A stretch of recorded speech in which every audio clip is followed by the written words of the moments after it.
Hello every pony, Prince Elgorn of Aquilonia here, and today I'm reviewing the season finale, Twilight's Kingdom. I'm forgoing the editing and shit like that because there's just too much to talk about, and I want to do a little something different with this one.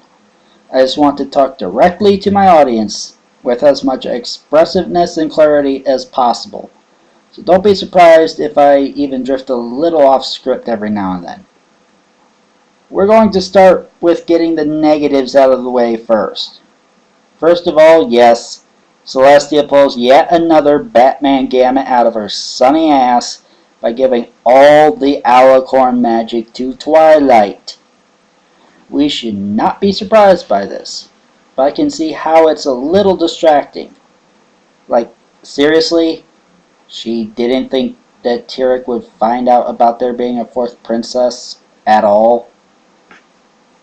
And it does raise the question, why didn't all four just gang up on Tyrek? Celestia says it's because of Discord being with him at the time. I can kind of see that. Discord could distract the other three quite a bit, while Tyrek eats the power of one, and we repeat the process over and over until all four are defeated. But it's still 4 on 2. So yeah, valid criticism. And yes, Biter, this is a lot of spectacle over substance. I do contend that it does fit a fair bit of substance in, especially with Discord. But you aren't wrong that it's largely big dumb action. And if that's not everyone's cup of tea, then that might be a detriment to them. And also, yeah, they blow up the Golden Oaks Library and then replace it with Crystal Treehouse of Doom. And I do want to see them address this in Season 5, which I'll do a wish list video for here soon.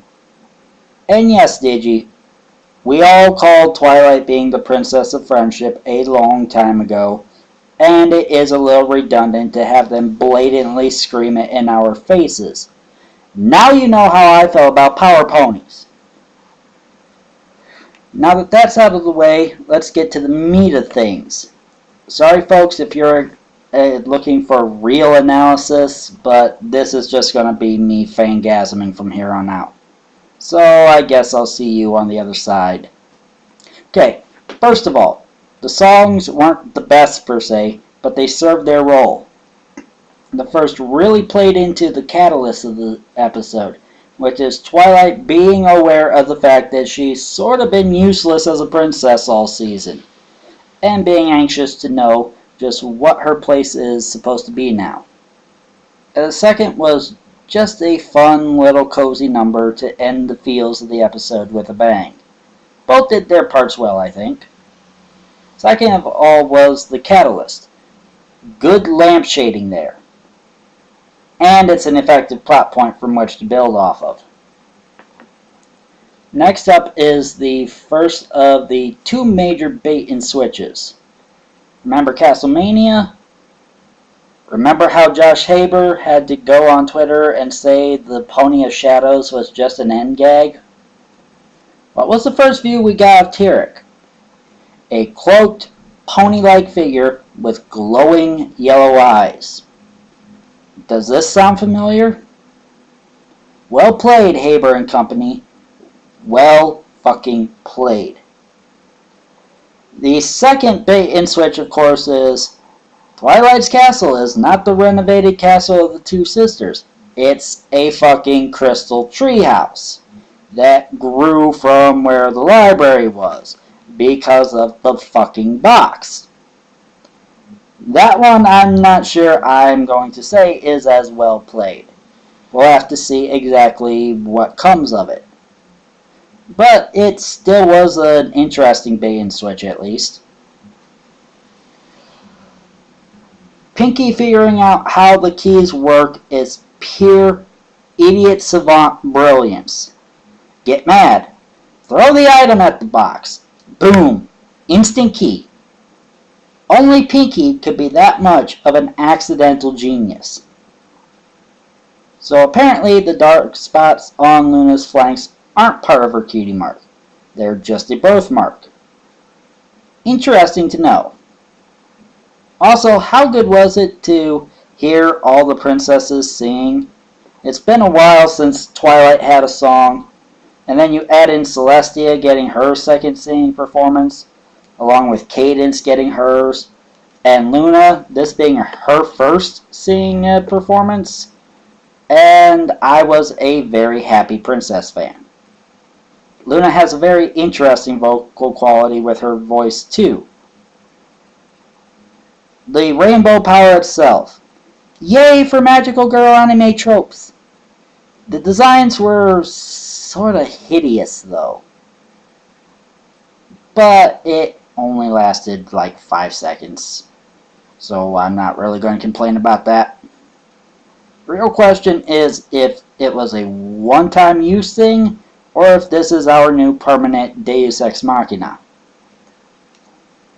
Twilight and the main six, and possibly Discord, becoming Equestria's roundtable makes the mythology fan in me geek the fuck right out.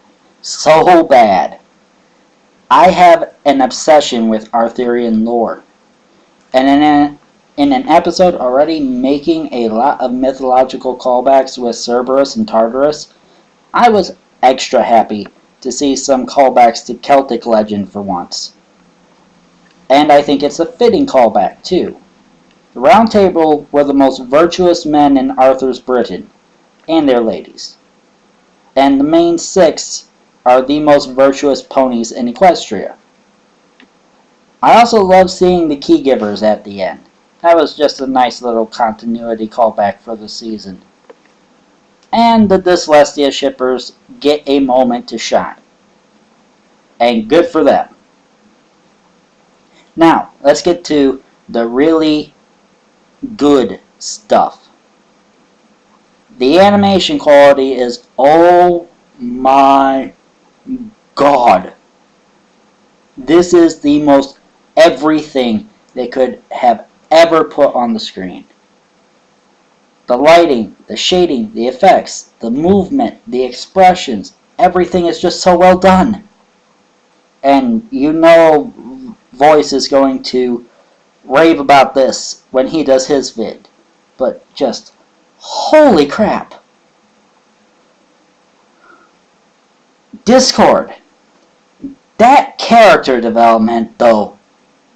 After that, I am so enamored with this character that I want to birth his babies.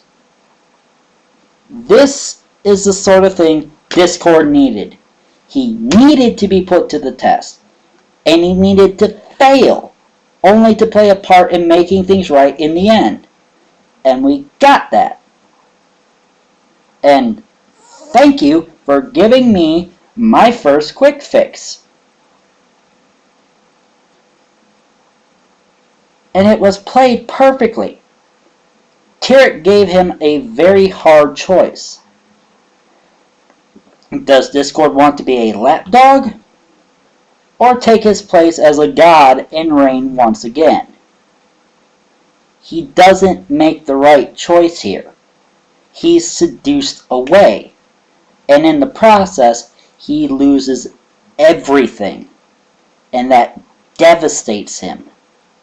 And it makes him see just how much every pony means to him. He knows he fucked up. And he feels genuine remorse for it. And that leads him to being the sixth key bearer. Because fuck what the title of Twilight's element is. It's not magic, it's friendship. Friendship is magic. And Discord realizes that. And oh my god, oh my god, oh my god, oh god, I am in love. Oh, before moving on, let's talk a little bit about just what it means that Tyrek was able to drain Discord. What is Discord really? If we subscribe to him being the god of chaos, that means Discord at its core is a manifestation of a primal elemental force. Discord is not the Draconicus, but a spiritual essence. That's why he is so ridiculously fucking powerful. His magic is his soul, and his soul is his true self. They cannot be separated from each other. So basically, Tyrek ate Discord's soul like a fucking breakfast burrito and left a fucking empty shell in its place. Do you need me to repeat that? And do you know what the implications are to the metaphysics of Equestria with that knowledge? Let's talk about that in just a little bit, though. Next up is Fluttercord. Okay, after all that, the series had better end with Fluttershy having Discord's babies.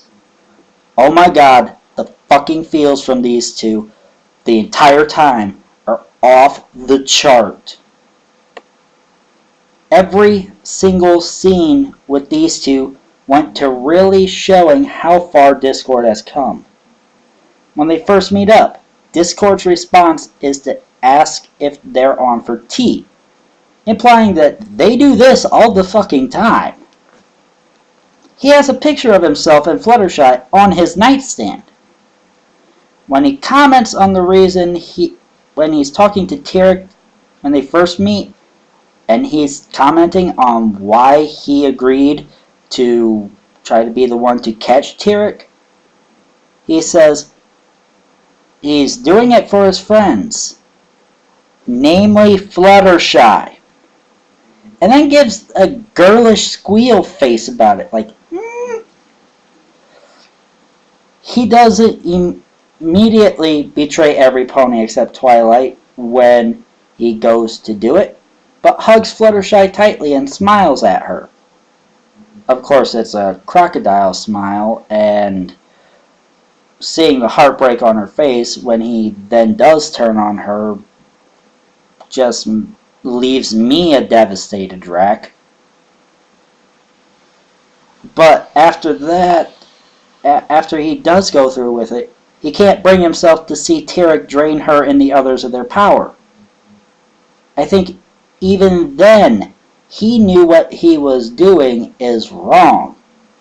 Between the physicality of Tyrek's actual draining of them and the previous tears, he knows he fucked up.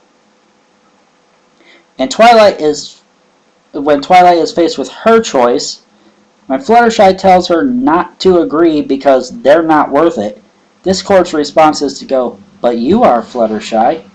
You're the pony that taught me friendship is magic." And then to exposit that he was a fool. He had both friendship and magic, and now he had neither. And when Twilight agrees to the deal, Fluttershy's first response when released is to look to her left, where Discord would be, before looking up at him still trapped. She was looking for him. And once he is released, his first response is to instantly apologize to her. An apology she accepts without hesitation, though not without some clearly obvious pain. Oh, and let's not forget the cute little moment at the end when Discord wonders why he doesn't have a chair at the round table. So yeah, Dyslexia shippers, enjoy your one moment, but remember, I had like a dozen of them. Winning! Tyrek is a smart, manipulative bastard that knows his opponent's weaknesses and how to turn them into his strengths. He's able to consume a god's soul for lunch.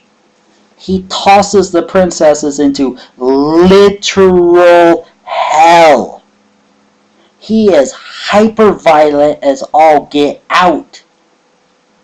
It's like Megan heard every complaint that she can't write a competent villain and decided to respond to the criticism by writing the most overpowered Gary Stu she could, then picking Twilight up, shaking her, and going, "Okay, now you try to stop that fucking thing."